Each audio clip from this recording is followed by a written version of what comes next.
Hello everyone, and welcome to some MiSTer FPGA news. This week, we will be talking about progress for the N64 core, a beta for the Teenage Mutant Ninja Turtles core that has sound, NARC and Mortal Kombat updates, and more. So let's get to it. Earlier this week, Protego revealed the first images of Arkanoid 2 running on the MiSTer FPGA. A custom firmware had to be developed to keep the original hardware design and because there is no known MCU dump. Protego had done the same with some of the System 16 games. Then on Friday, Protego released a beta of the core to Patreon subscribers. If you have a spinner, then you can use it with the core. It's the best way to play the game. Pieko revealed that the next core he will be working on after Kick and Run will be for the Fujitsu FM-7. The FM-7 was a Japanese computer released in 1982 which competed with the NEC PC8801 and the Sharp X1.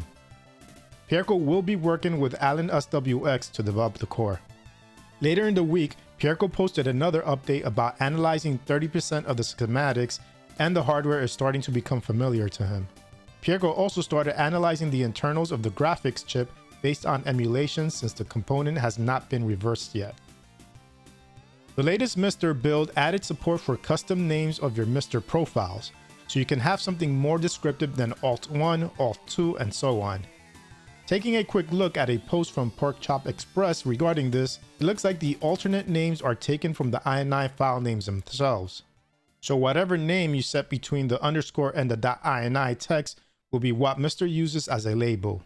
There is a maximum limit of 4 characters to the profile names. This is a feature I'm going to be testing soon, so I'll let you all know how it goes for me.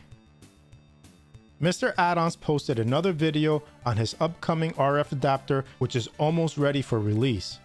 An adapter like this is really useful for saving CRTs that only have RF as their only connection. Those televisions were very common in the US. MiSTer Addons also posted a poll asking about the interest for this adapter. If you have a CRT with only RF, then head over to the poll and give your vote. Jimmy Stones showed off the first graphical output for Juno First, an early Konami shooter released in 1983. There is a lot of custom hardware being used in the game that might be challenged for core development.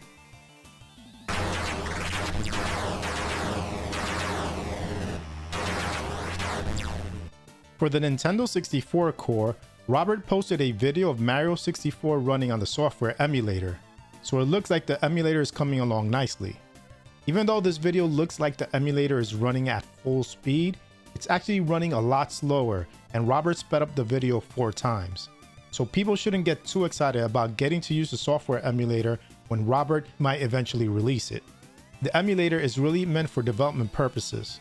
The real work to get playable N64 will be when work on the FPGA core begins. But even then, it's unlikely we will get a 100% compatible core. The biggest issue with the N64 is the CPU's clock speed, which Robert can hopefully work around. Later in the week, Robert posted 1080-degree snowboarding running in the software emulator. Pierco made some progress on graphics decoding for the in-development Kick and Run core. It looks like the external SD RAM module will need to be used because the total RAM and ROM won't fit in internal memory.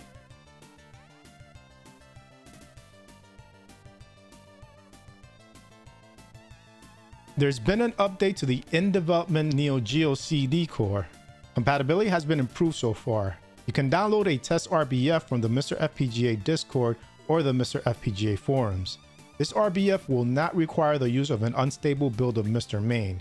Just make sure your MiSTer is fully updated.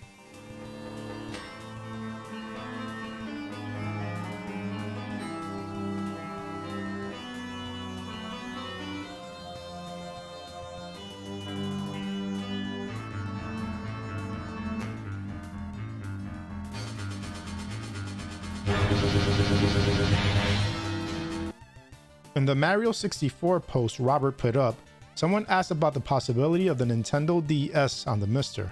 In the post, Robert responds with, "The biggest issue for the N64 on MiSTer is the clock speed, which hopefully can be worked around.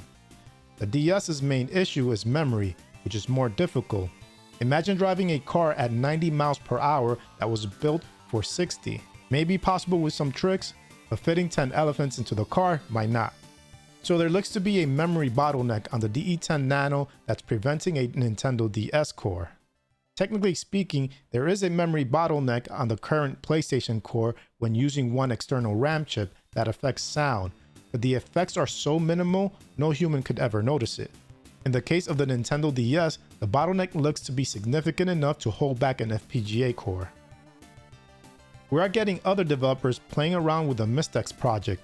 J.Segura on Twitter was able to get non-MiSTex cores loading on a RISC-V development board, using a custom cape he created for the Jurassic Deca board. This is looking good for the future of MiSTex if other developers are already adapting it to their needs. The latest revision of the Mini ITX IronClad Plus I/O board has received a couple of new features.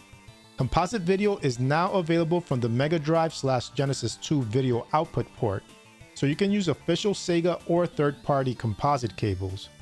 Also, now USB ports 3 and 4 can be used to charge your wireless controllers while your IronClad Plus MiSTer is off.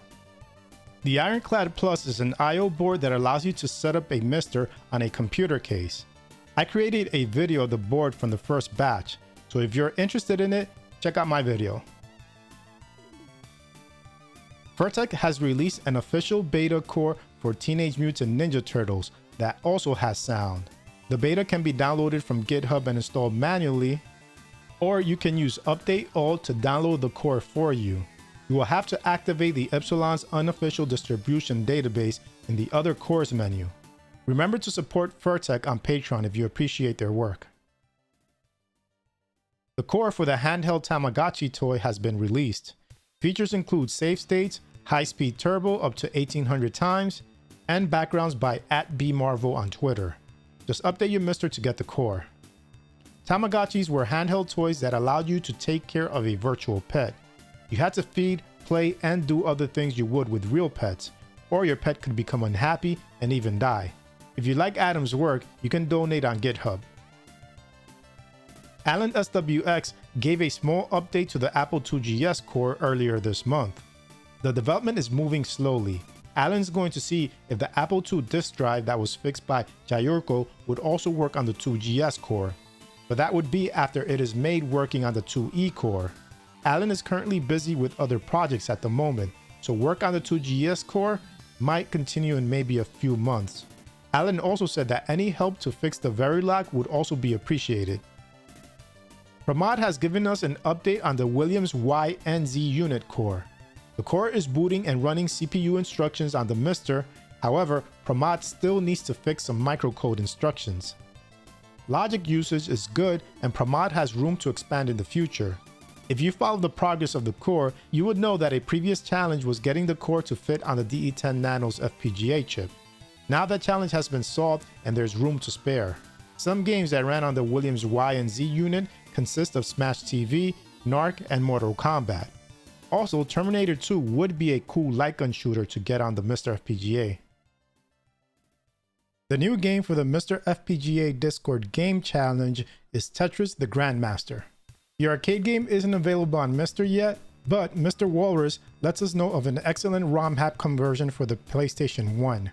All scores must be submitted to the Game Challenge channel on Discord. Anton Gale showed a screenshot of the elevator action core that's in development, and like the screenshot says, it is starting to look recognizable. This is a game I had a lot of fun playing in the arcades and on the Nintendo Entertainment System. Elevator Action is an action game where you play a spy that has to make his way from the top of a building down to the bottom to escape, but he must collect secret documents that are scattered throughout the buildings before he can leave. And other miscellaneous MiSTer fixes and updates are the Epsilon updated downloader to version 1.7. Updates include database scoped filters can now inherit terms from the global filter. You can check the changelog for more details. There's added support for the yc.txt file. There's added NTP date mitigation code to the launcher.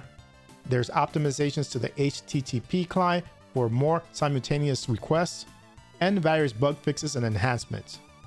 That's it for other updates. Please also try to support Source, the maintainer of the MiSTer project, and other MiSTer developers and contributors on support platforms such as Patreon and Ko-fi. Their hard work allows us to enjoy this amazing project. So that's it for this episode. I provided links to all my sources in the description.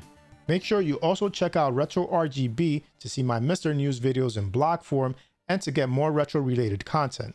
And if possible, support them on Patreon too. Anyway, I hope you enjoyed this video. If you did, please give it a like. And if you want to see more content like this, hit the subscribe button and its bell icon so you can get notified of future videos. Thanks for watching, and I'll speak to you next time.